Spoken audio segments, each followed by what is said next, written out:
MPs on the Romy flags. Impact to permits by fire. Depth, go slow. Parliament regarding discussion on urgent unresolved matters impacting justice workers. MP Sarah Westcott-Williams advances Parliament-led community development initiative through district councils. International observers invited to observe Barbados's general election.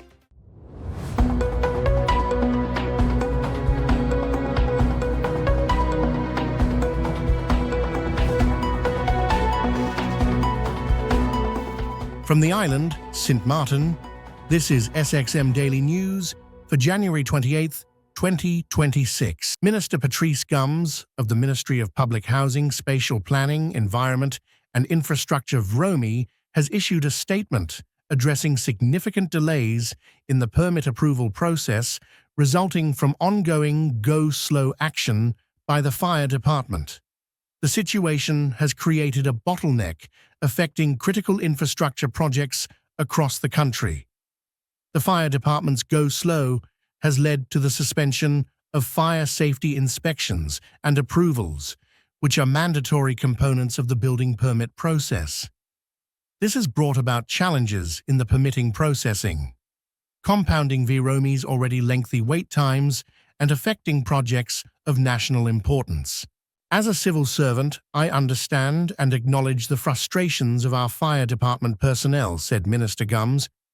However, I want to encourage a swift resolution to ongoing discussions as we urgently need clarity on the way forward regarding permit approvals. The current situation is affecting not just routine construction projects, but critical infrastructure that serves our entire community. Among the major projects currently held up due to the permit delays are school construction and renovation projects, the military base, hospital infrastructure improvements, prison facility developments, other essential public infrastructure projects. VROMI already faces challenges with processing times, and while we work to address this on our end, the delays caused by the go-slow are out of our control. Minister Gums explained. Gums thanked the fire department for the consideration thus far and reiterated his desire for a fair resolution. Patrice Gums, Minister of Public Housing, Spatial Planning, Environment and Infrastructure, published a press release to the media. According to the minister, the go-slow, which is the GOSLO, the fire department that is jeopardizing building permits, according to the minister, to go slow, has led to a suspension of the fire and safety inspection approvals, which will require steps in the permit process. As a result, the processing of permits has slowed down, and we're talking about projects that have national priority, such as the schools and other infrastructure problems, said MP Ardwell Irian at the Parliament meeting. The Minister of VROMI regarding the cry to the fire department, and I thought it was very weird, but I'm realizing the trend of the current government that when they have issues with each other, they don't talk in the Council of Ministers, but they are putting things out in public and having a public discussion, a debate on matters that so-called should be internal. But when members of Parliament ask for information, we can't give it because it's private or confidential. And I realize the Minister of VROMI is making a plea to the fire department, but the fire department is making a plea to the Honorable Prime Minister to get their stuff resolved. So I'm asking the Minister of VROMI if maybe he could put a little fire under the Prime Minister to go and support the fire department to get it done. And I also don't agree with the Minister's article saying that that's the reason why, because the Minister does not respond to emails. His cabinet does not respond to emails. The SG does not respond to emails going back to a year. And I am being CC'd in emails by citizens, right? And I am also not following up for them, and they still don't respond, similar to what MP Lewis says, right? So don't blame the fire department, blame yourself, because you don't have the decency to even respond to citizens who are triple replying to emails. Months on end. Madam Chair, I also take note of the article that came out on by yourself regarding meetings and the vision of how Parliament should operate in terms of bringing ministers in or not. And again, I take note, and I've asked this in the past already, to please, as a leader of the Democratic faction, as the leader, the chair of Parliament, to please call a coalition meeting to discuss the way forward on how the vision between members of Parliament and the government should go forward. We can't have on one end saying motions are nothing, we shouldn't do motions, but then we call meetings are not called, ministers don't show up, and then we send letters are not responded to for 6 months, 8 months, 9 months, going on, and we don't even get an email saying, or a response to a letter saying, hey, we know that 3 weeks have passed, we need 3 more weeks. Not even that kind of decency we get. And then we do question hours, but we have the worst chairing possible, right? So what is the point then of us as members of Parliament if we can't do our main task of keeping the government accountable? So, Madam Chair, I'm asking you now, right? What is your vision for members of Parliament? How do you want us to operate? How do you see us keeping the government accountable when the tools that we have cannot be properly executed? Thank you. Madam Chair, I read something yesterday that the Minister of Romy published, and I found it a bit disturbing. According to the minister, the go-slow, which is the go-slow at the fire department, that is jeopardizing building permits. According to the minister, the go-slow has led to a suspension of the fire and safety inspection approvals, which were required steps in permit process. As a result, the processing of permits has slowed down. And we're talking about projects that have national priority, the hospital, the prison, schools, and other different infrastructure problems. Madam Chair, my question is, this is an issue that has to do with the Minister of General Affairs. Can the Minister of Romy reach out to his colleague minister in a calm meeting, in a letter, in a text, in a phone call? Is the Prime Minister unreachable? I don't understand how the media could help solve that issue, because I know a lot of individuals are waiting for permits as well for the same reason. Through you, Madam Chair, I just thought it very important to put that out there. Secondly, Madam Chair, when it comes to an article that I read a couple of days ago where the dismissal of the head of immigration took place, Mr. Livingstone, I asked myself, was there a suspension? Was there any warning? What took place? Because, Madam Chair, we cannot be talking about nation building if we're busy shooting down our own over and over again without explanation. So therefore, through you, I mean, we have the Honorable Minister of Justice here. I know the response might be it's a HR matter, not going into it. But I find it quite disturbing that yet again we see where on one side in the airport we did a great thing with appointing a local professional, Michael Peters, and on the other end we chopped down another one. Are we talking about nation building if we're busy destroying our own? What nation are we actually building then? Thank you. The Minister of Warming says there's no proper line of communication when it comes to MPs and directly to the Minister. When MPs, what we have to see here is to the general public, including a message to the Minister that he can reach out, or when we reach out to them, that they have the respect to answer their MPs, who have to keep this government together, said MP Lyndon Lewis. Have the respect to answer their MPs who have to keep this government together. Because whether you all have the coalition or not, in the day a motion have to come against any one of them, of no confidence, it might not have the full support of the coalition, but it will have my support when one is not doing their job. Through you, Madam Chair, we have the Minister of Justice here with us today, and I would like to say this public and direct. Minister, this MP do not have a problem with you. I understand my passion for the ministry and where I came from. You may have heard things about me as an employee, but I stand firm where I sit here today and forever as long as I have breath. Minister, you make your decision to dismiss an individual. I personally spoke to you before you swear in, and I said we need to talk. I don't care how much locals we have in positions. As long as you do not function and you have to go, you have to go. I stand for justice, and I'm fully aware of the injustices that took place even when I was minister, when that individual undermined my management. So therefore, I know exactly what is going on because the employees come to me personally, give me the letters exactly as well with what was going on within the ministry from that individual. And also letters that was addressed to you, Minister. I have copies of those letters as well. And they are very grave.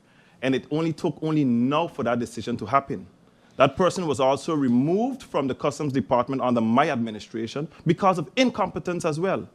I, as minister, also issued a warning letter because of the work ethics of the individual. So at the end of the day, when you have a job to do, you have a job to do. And I sit here as well to do my job. Yes, we like to talk about local. I would like to see my locals fulfill the position. But where incompetencies is, they have to go. And that's what I sit here and I hold every ministry, including yours. So some may feel like I am attacking the Minister of Justice. I'm not attacking the Minister of Justice. I am doing my job as an MP because, of course, I have a working relationship with the ministry over 18 years. So, of course, individuals will come to me. I keep telling people when Lyndon Lewis speaks, I'm going to finish, Madam Chair. I'm going to conclude. When I speak on behalf of this country. And it is very disturbing, Madam Chair, too, when we have to cut our statement short because the people, what I have rest on my chest is from the people of this country. Thank you, Madam Chair. I would like to bring clarity today in the headlines that had an article in the Herald that states MP Outley called for the resignation of those in charge of billing at NVGEBE. Madam Chair, this was misquoting. I called for the resignation of those in charge in the government. The Prime Minister, Dr. Luc Mercelina of Sint Maarten. Madam Chair, I would like to bring clarity. Today in the headlines, they had an article in the Herald that states, MP Otley calls for resignation of those in charge of billing at GB. Madam Chair, this was misquoted. I called for the resignation of those in charge in government, be it the Prime Minister, the Minister of Rummy, the Minister of Teyat. As good as we may be, if you do not handle the people's business, it's time to go. Madam Chair, I also spoke of the amount of closed-door meetings we are having with GEBE, whereby even those who proposed the closed-door meetings even said that a lot was not forthcoming. I look forward to the continuation of the public meeting of GB so we can do what we have to do for the people of St. Martin. Thank you very much, Madam Chair. Chair, just to piggyback off of what my colleagues just stated, the Minister of Rummy had his article this morning in the paper concerning permits. This is something that I brought to the Prime Minister during the most recent union meeting here in Parliament. What was his plan pertaining to permits moving forward? And I would also like to extend the question saying, what is the plan of the government moving forward with Carnival, with Heineken Regatta, and with all the big festivities coming up where the ambulance and the fire department will be needed? I would not like to see another article from maybe the Minister Teyat, seeing that she is over Carnival, stating the Carnival is in danger because of the fire department or because of the ambulance. So we know these things are coming up in advance. I think it's about time that the Council of Ministers hold the Prime Minister accountable to finally resolve this situation with the unions. Thank you. Central Committee meeting of Parliament regarding discussion on urgent unresolved matters impacting justice workers and the relationship between the ministry and representative unions. The Central Committee meeting on Wednesday at 11:00 a.m. at the Legislative Hall, the House of Parliament, on January 28, 2025. The agenda point of this meeting was requested by MP Francisco Lacroze, MP Omar Otley, and MP Lyndon Lewis. According to Chapter 10 of the Expositiebesluit, which has been effective since the 22nd of December 2023, this establishes a statutory system of compensation for police officers injured or killed in the line of duty. Article 114 states clearly that if a police officer suffers injury or dies while lawfully performing the duty, the government must compensate the damage. This is a legal duty that applies at all times to the government of St. Martin, regardless of any insurance coverage and whether or not that is present. The right to compensation, therefore, comes from the law, and the insurance is simply a tool for government to manage its financial risk and ensure timely payouts. Then the scope and who falls under the Expositiebesluit St. Martin. Chapter 10 applies directly to KPSM, Landsrecherche, and the Border Control Division of IBPS. For these entities, the duty of care is codified explicitly in Chapter 10. For other parts of the Ministry of Justice, such as Customs, Coast Guard, the Court of Guardianship, the prison, their expositie does not contain a comparable article. For these groups, the intention is to use collective insurance as a practical instrument to extend coverage. It's important to emphasize, however, that the absence of a specific position in a expositie does not mean that there is no protection or liability on the side of government. The LMA establishes the fundamental framework for civil servants' rights and obligations. Under the LMA, government as an employer has a duty of care towards all civil servants.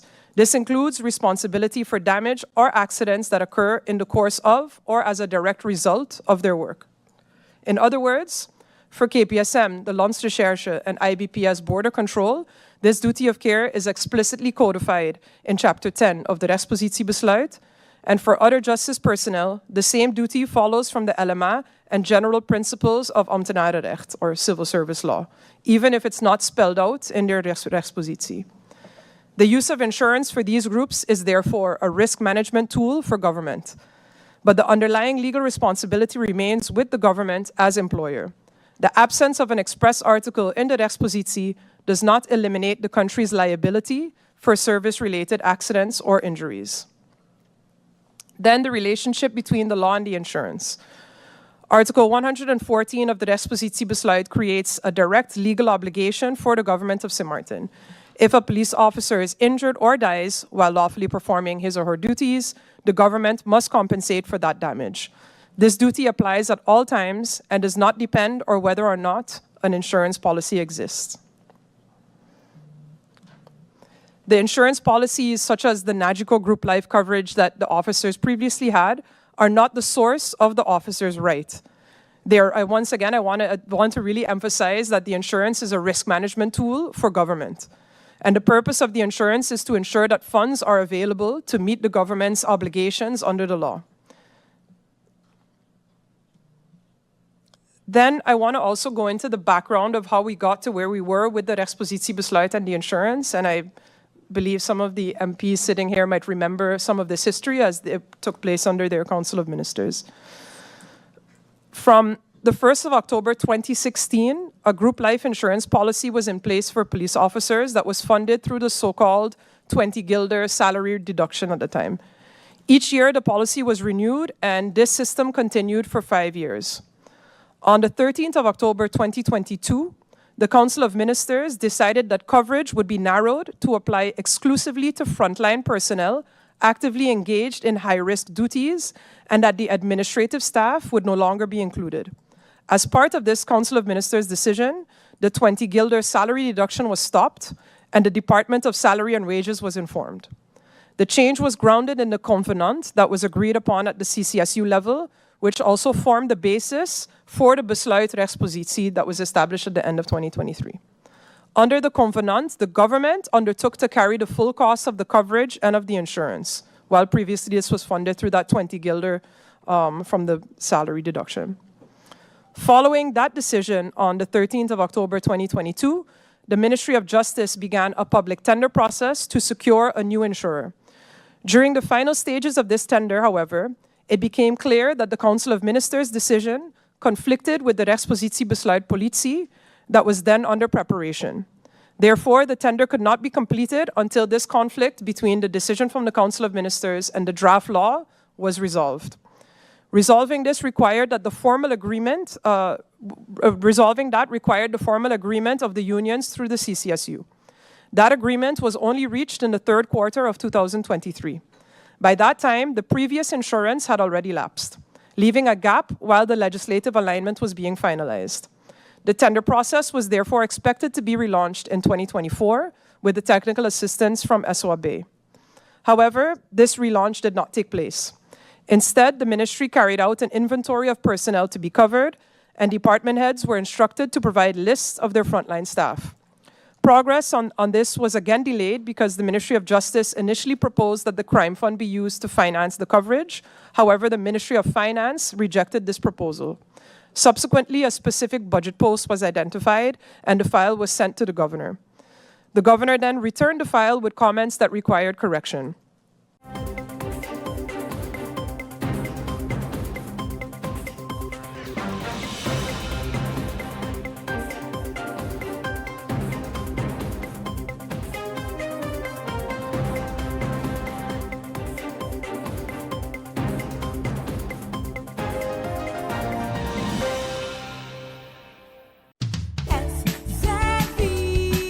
Your social and health insurance is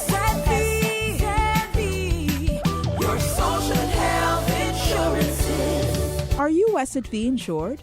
Do you have a valid medical insurance status? SXM is cardless. Request your My SXM account today and enter the virtual office of SXM. Go to sxv.sx and sign up now. Your social and health insurances.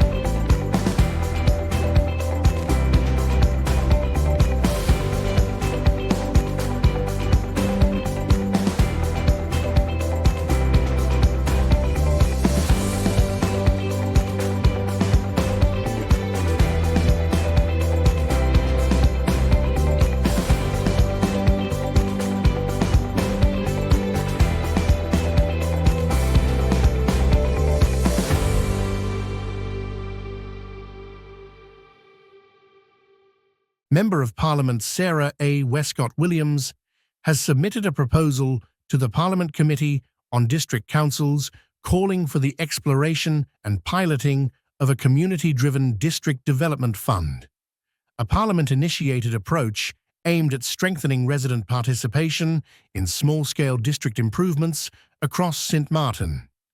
The proposal responds to long-standing calls from communities for greater involvement in shaping their immediate environments, particularly through practical projects such as beautification, improved lighting, playground upgrades, and safer public spaces.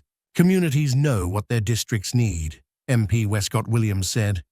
When residents are given structured opportunities to identify priorities and contribute to solutions supported by transparency and proper oversight, the results are more visible, trusted, and sustainable. MP Westcott-Williams explained that the initiative forms part of a broader effort to encourage a more independently functioning and proactive Parliament.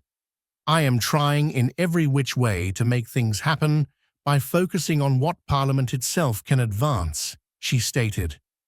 I no longer limit my work to asking questions and awaiting answers. Too often, by the time responses are provided, there are already new developments competing for attention. Drawing on past experience, she noted that she previously proposed a smart city pilot to the government, a concept that was embraced but never pursued beyond that. That experience underscored the importance of institutional follow-through, she said. The committee structure of Parliament gives us an opportunity to move beyond endorsement and actively shepherd initiatives that can deliver tangible results. The proposed community fund would focus on micro-projects with high community impact, identified by district residents and councils, and transparently costed. Funding could be supported through a combination of public contributions, private sector involvement, community organizations, and members of the diaspora. He proposed community fund would focus on micro-projects with high community impact, identified by district residents and councils, and transparently costed. Funding could be supported through a combination of public contributions, private sector involvement, community organizations, and members of the diaspora. Under the proposal, the St. Martin Development Fund, SMDF, or another appropriate public instrument could serve as fiduciary and administrative manager, ensuring sound financial management, compliance, and transparent implementation. Willemstad. A man was shot and killed in the early morning hours at the parking lot near Mambo Beach, according to the Politi Curaçao. Police received a report during the night of a shooting incident in the Bapor Quebra area and responded immediately. Upon arrival at the parking lot, officers found a man suffering from gunshot wounds. Ambulance personnel were called to the scene, but the victim had already succumbed to his injuries. A police physician officially pronounced the man dead.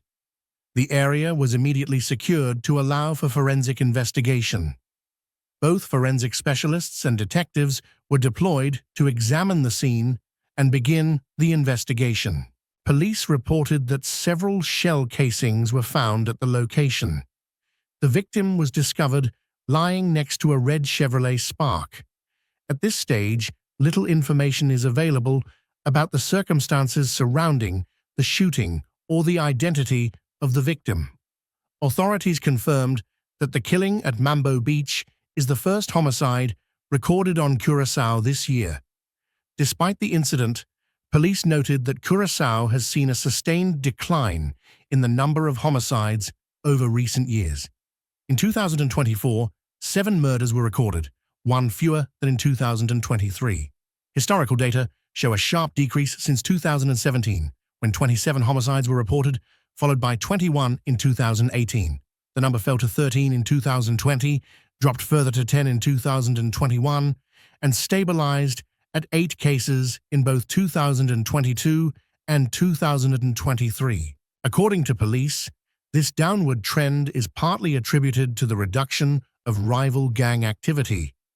Advances in investigative techniques and a more focused approach to individual cases have resulted in a homicide clearance rate of between 75 and 85%.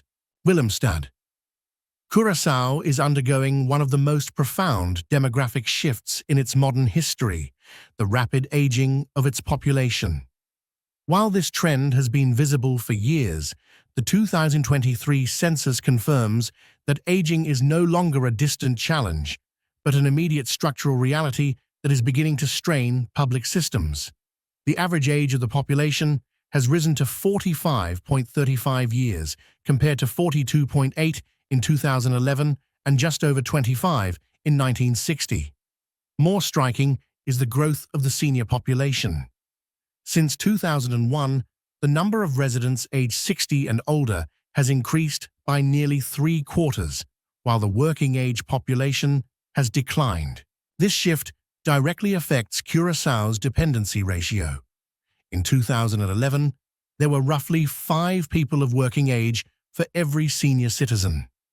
By 2023, that number has dropped to fewer than 2.5. In practical terms, fewer workers are supporting more retirees, placing mounting pressure on pension systems, healthcare services, and government finances. The implications extend well beyond the AOV debate. Healthcare demand is rising not only in volume, but in complexity, as chronic conditions associated with aging require long-term and specialized care. At the same time, the labor force is shrinking, reducing the tax base that funds these services. What makes the situation more acute is the absence of a comprehensive aging strategy. Policy responses remain fragmented, often reactive, and largely focused on short-term financial adjustments rather than structural reform. Internationally, countries facing similar demographic transitions have introduced measures such as delayed retirement, lifelong learning incentives, and targeted labor migration. Curaçao has yet to adopt such a coordinated approach. The census data leave little room for ambiguity. Aging is no longer a future scenario to be planned for later. It is already reshaping Curaçao's economy and society, and without decisive policy alignment, the gap between demographic reality and institutional readiness will continue to widen.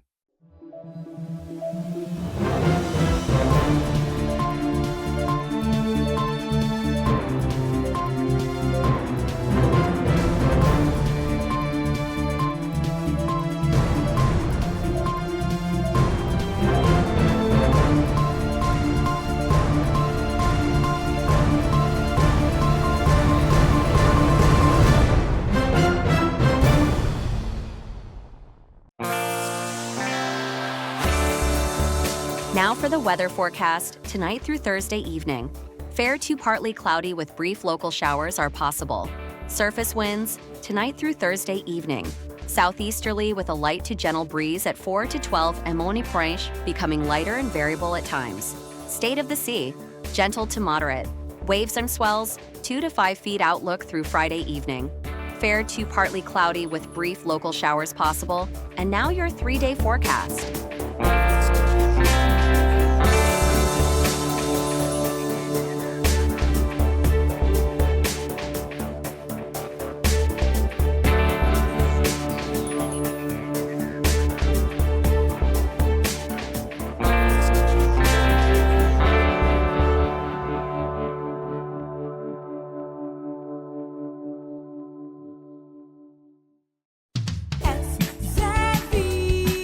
Your social and health insurance is your social and health insurance. Are you SXM insured? Do you have a valid medical insurance status? SXM is cardless. Request your My SXM account today and enter the virtual office of SXM. Go to sxv.sx and sign up now. Your social and health insurance is.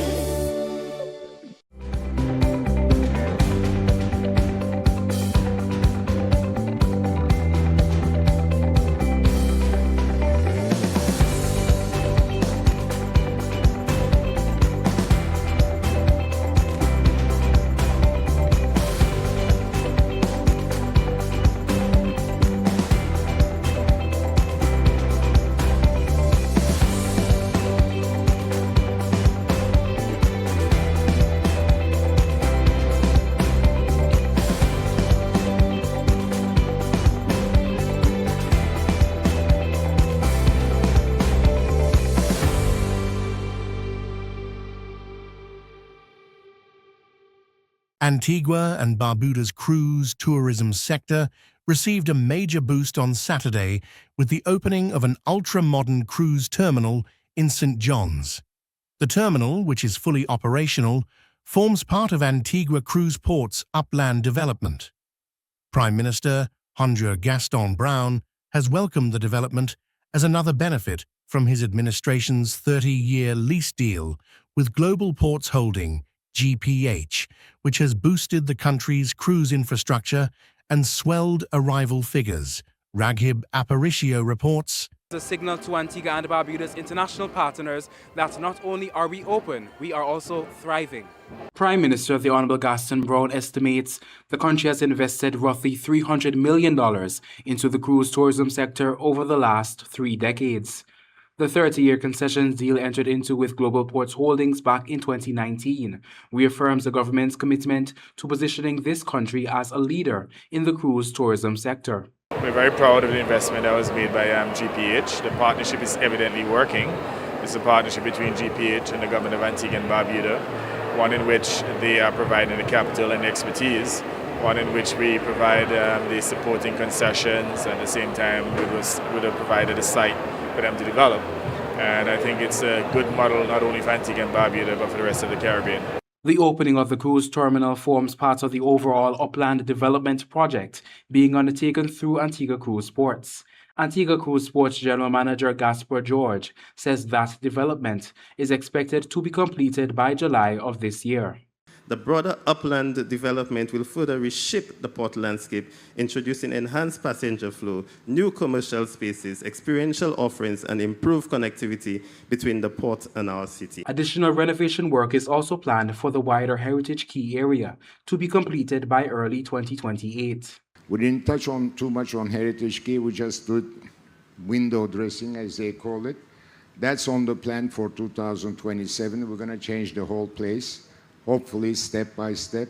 Antigua and Barbuda is expecting some 1 million cruise passengers for 2026.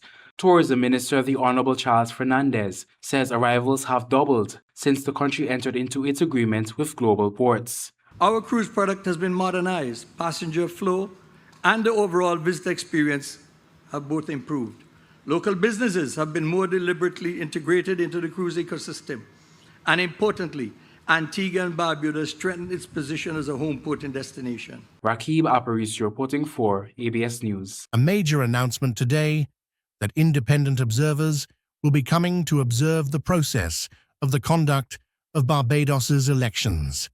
This, as Prime Minister Mia Motley put the country on notice that she has requested the presence of these observers for the February 11th, 2026 elections.